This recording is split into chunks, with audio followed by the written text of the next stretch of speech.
2 Corinthians 6:14, he begins, do not be yoked together with those who do not believe. Now, immediately there's confusion here because we don't use that word yoke very often unless we're talking about eggs. But this is different. Well, this is kind of an old farming term. We have pictures here of equally yoked and unequally yoked animals. It's an implement that they would use to bind animals together so they could work together.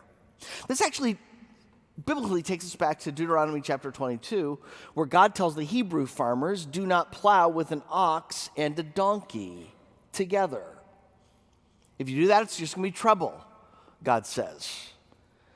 The ox was considered clean, the donkey unclean. One was large, the donkey was smaller.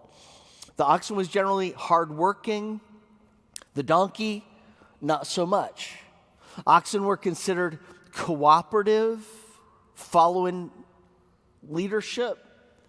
Donkeys were donkeys. You know, they're feisty and hard to control sometimes. And you tie the two together, it is not going to go well for anyone. It's kind of fun here. The Apostle Paul makes an argument for the law of nature.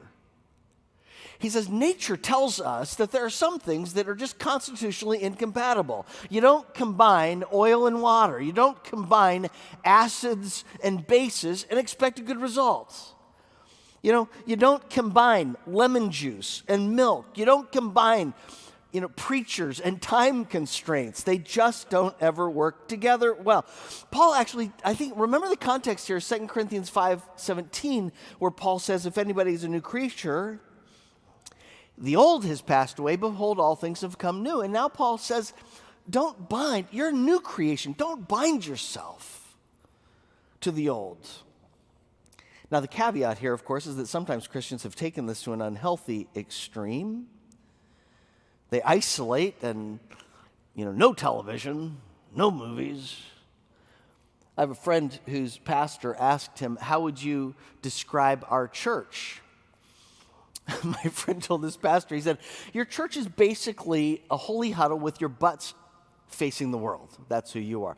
The call here is not to isolation. The call is to be distinct. You're the salt of the earth, Jesus said. One commentator said, Paul is not asking people to shun pagans altogether. He assumes that they will shop in the market and encourages them to go to dinner at pagan homes if they're invited. But he does want them to form their spiritual identity so that they will be distinguished from pagan society surrounding them. Therefore, Paul pleads with them to withdraw from these unholy alliances. There's the question. Do you have any unholy alliance? Are you tied to unholy things in dangerous ways? Being morally distinct is challenging, demands courage, because it just seems so unsophisticated, doesn't it? Listen again to Paul's words and how unsophisticated they sound. Verse 14, do not be yoked together with those who do not believe, for what partnership is there between righteousness and lawlessness? What fellowship does light have with darkness? What agreement does Christ have with Belial or Satan?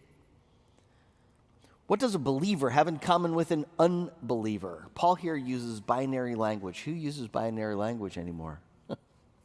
That whole thing about good and evil, light and darkness, lawlessness and righteousness. Didn't that go out with the sandbox? Now, isn't it kind of like either, or it's always both and. There's always some way to say everything's okay. Remember that quote from Star Wars? Only Siths speak in absolutes. They said absolutely. The modern mind doesn't admire binary thinking. We admire what works, what feels good, what's the majority say. As a result, there was a time when living together before marriage was sin, not so much anymore.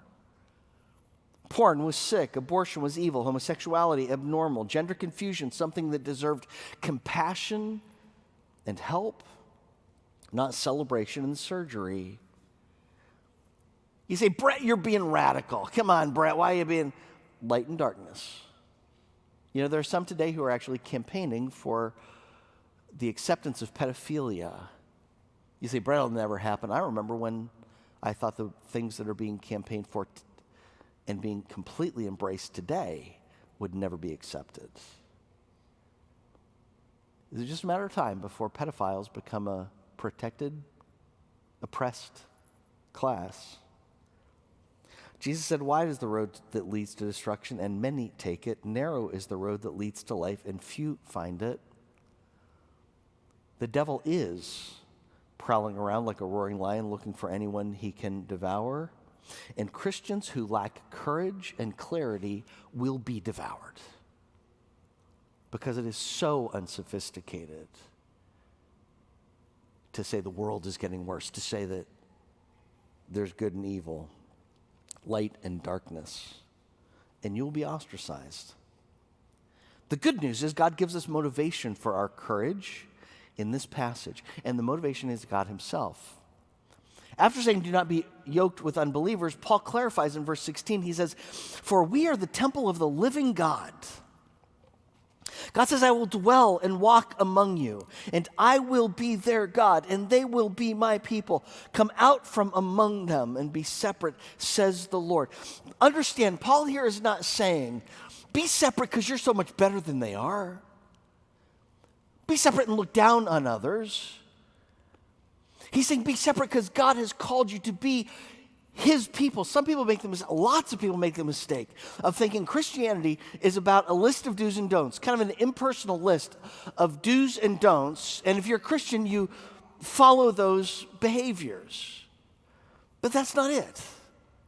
Christians believe in absolute truth because we believe in an absolute God. An absolute God who is absolutely loving, absolutely true and good and wise. The call to be holy grows out of believing that there's an absolute loving God who absolutely loves what is loving and absolutely hates what is evil and harmful. Just as parents, you love broccoli for your kids, whether your kids do or not, and you hate anyone who would hurt your kids because you're loving. We believe in absolute truth because we believe in an absolutely true, loving God.